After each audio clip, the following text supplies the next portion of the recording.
Namaste students, welcome to my YouTube channel. Please subscribe my channel. Also do like and share your comment in the comment box. Thank you. Standard 6, Subject Civics, Chapter number 5, District Administration. So today children, we are going to see the remaining part of this lesson. Last time in the previous video, we saw 5.1, that is the District Collector. In this video, we are going to deal with 2 points, that is 5.2, the Chief of the District Police, and 5.3, District Courts. 5.2, the Chief of the District Police. In Maharashtra, there is a Superintendent of Police at every district headquarters. He is the Chief Police Officer of the district. He helps the District Collector to maintain peace and order in the district. Now, what do you mean by maintaining peace and order in the district? That means to maintain harmony in the district. That means there should be no violence, no conflicts, no fights in the district. So, it is the duty of the Chief Police Officer to maintain peace and harmony in the district. In the city, the Police Commissioner has the responsibility of maintaining law and order. Now students, here you will see a tree diagram of district administration. How the district administration is carried out. Here you can see that the district administration is carried out by the district collector and superintendent of police. Superintendent of police will help the district collector to maintain peace and order in the district. Down you can see deputy district collector and deputy superintendent of police will also be helping them to maintain peace and order in the district. Next is the Tahsildar. The Tahsildar has the responsibility of maintaining peace and order in the taluka. So this way the work is being distributed. You all know that in a district there are many talukas, and in a taluka there are many villages. So this way the work is being distributed. So here a police inspector will be helping the Tahsildar in maintaining the peace and order in the taluka. Then you can see Talati. Talati has the responsibility of maintaining peace and order in the village. So here a police sub-inspector and police patil will be helping a Talati in maintaining peace and order in the village. Now the next point is 5.3, District Courts. First, let us see what do you mean by a court. A court is a place, a government institution with the authority to adjudicate legal disputes, conflicts or fights between two parties and carry out the administration of justice in civil, criminal and administrative matters in accordance with the rule of law. The courts at the district level have to perform the functions of resolving disputes, delivering judgments and ensuring that conflicts are resolved at the earliest. The Constitution of India has established an independent judiciary. At the apex of that system is the Supreme Court of India. Below this are the High Courts and below them the lower courts. These include district courts, taluka courts and revenue courts. Here in this picture you can see the hierarchy of the courts. At the top you can see there is Supreme Court. A Supreme Court is the highest court in a nation.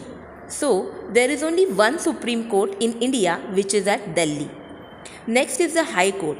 A High Court is the highest court of a state. Each state, or we can say union territories of India, has one High Court.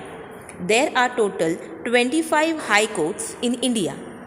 Next you can see the subordinate or the lower courts which are in district. And in a district there are 3 types of court which are being divided into 3 parts, that is civil courts, criminal courts and revenue courts. So a civil court deals with the disagreements between 2 individuals or private companies rather than with criminal activities. A criminal court deals with the criminal activities, and a revenue court deals with the cases of land revenue in the state. Students, here I would like to mention one thing, That is, if a person is not satisfied with the judgment of the civil court, he can appeal to the High Court. If a person is not satisfied by the judgment of the High Court, he can appeal to the Supreme Court. The court at the district level is known as the district court. The district court has a chief district judge and some other judges. Their main function is to hear the various cases in the district and deliver the final judgment. One can appeal against the judgment of the taluka court in the district court. So children, here you can see that a district court has two types of judges. One is a civil judge, which is only for civil cases, so civil courts. And next is a session judge. And session judge is also being divided into two types. One is magistrate first grade and the second is the magistrate second grade, which is for criminal cases. So session judges are for the criminal cases. Disaster management. Sometimes we may have to face a calamity. It could be a natural disaster like floods, fire, a cloud burst, cyclone, earthquake, landslide, or problems like riots, bomb blast, breaking of a dam, epidemics. Epidemic such as COVID-19, which we are facing at present, etc. These disasters lead to loss of human lives and displacement of people beside tremendous financial loss. Therefore, the issues of rehabilitation become important. Disaster management is a process which enables one to face a disaster in a scientific and organized manner. The entire machinery of a district is involved in this process. Advances in technology make it possible for us to get prior information about several kinds of disasters. For example, a system which can predict and warn us of floods or storms has been developed. These help us to be better prepared to face the disaster. Now here in this picture you can see a disaster management is all about preparedness, response, recovery and mitigation. So what is preparedness? Preparedness means it is an activity prior to a disaster, means before a disaster. For example, preparedness plans, emergency exercises, training, warning systems. Then what is a response? Activities during a disaster. Response is activities during a disaster. For example, public warning systems, emergency operations, search and rescue. For example, when there are floods and when they get stuck into their houses, then there is a rescue operation. Then recovery. Activities following a disaster. Examples, temporary housing, claims, processing and grants, long-term medical care and counseling. And last is a mitigation, activities that reduce the effect of disaster, which is also called as prevention. For example, building codes and zoning. You might have heard zoning. What do you mean by zoning? Zoning means during the COVID-19 situations, different zones were being made of each area. Like for example, red zone, orange zone. So you might have heard about the zone, that is called as zoning. Next is the vulnerability analysis. What is vulnerability? Vulnerability is the ability to resist a hazard or to respond when a disaster has occurred. For example, people who live on plains are more vulnerable to floods than the people who live on hilly areas. Vulnerable means they are more familiar. They know what to do in such conditions because they face it a number of times. And public education. Public education means an awareness is being created among people regarding the epidemics or the disaster. So they are aware what to do in such conditions, what preventions to be taken in such conditions. Always remember, it is important to remain alert during a time of crisis. To face a disaster, one needs the help of people as well as different systems and organizations. In order to be able to contact them urgently, one should display the contact numbers of the police, fire brigade, hospitals, blood banks at a prominent place in the house. Tell your friends also to do the same. Do you know In Maharashtra, many officers have made serious attempts to bring about reforms in the administration. The experiments have helped to improve the services provided to the citizens. This has helped the citizens to form a favorable opinion about the administration. As a result, their support to the administration and their participation in it has improved. So, the first experiment was named as Lakhina pattern.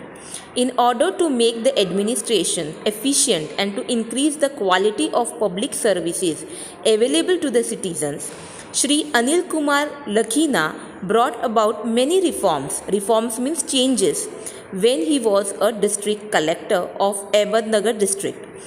These are known as the Lakhina pattern. Standardization of work procedures, stating rules in simple language which could be understood by the people, etc., were the administrative changes he introduced. He also started the single window system so that the jobs that people came to do could be completed under one roof. So, as the name of the district collector was Anil Kumar Lakhina, that is why this pattern was named as Lakhina pattern. Next experiment was performed by the district collector of Pune district, that is Shri Chandrakant Dalvi, and that is why the pattern was named as Dalvi pattern. The objective of the reform was to speed up the decision making by ensuring that files were not allowed to stack up and that they were dealt with on the same day that they were received. This pattern is also known as zero pendency pattern. It helped in bringing efficiency and speed into administrative work. Next is the Chahande pattern. When Dr. Sanjay Chahande was a divisional commissioner of Nashik, he implemented certain reforms which are now known as the Chahande pattern. In order to reduce the gap between the people and the administration, to increase the accountability of the administration towards the people, and to prioritize the development work through people's participation, he implemented the Gramastha Din, that is Villagers' Day scheme. This is the appointed day when the administrative officials and staff visit a village and establish a dialogue with the people to understand their problems and help to solve them. That means on this day, that is Gramastha Din or Villagers' Day, the administrative officials and the staff, they come to the village to talk with the people to understand their problems and help them to solve their problems. That is called as Villagers' Day or Gramastha Din. So due to this, the people or the villagers also felt free to talk about their problems and share with the administrative officers and staff. Students, now we will stop here. Thanks for watching my video till the end. Keep watching my video, subscribe my channel, like me, and also do share your comment in the comment box. Thanks a lot for watching my video. Thank you once again. Thank you.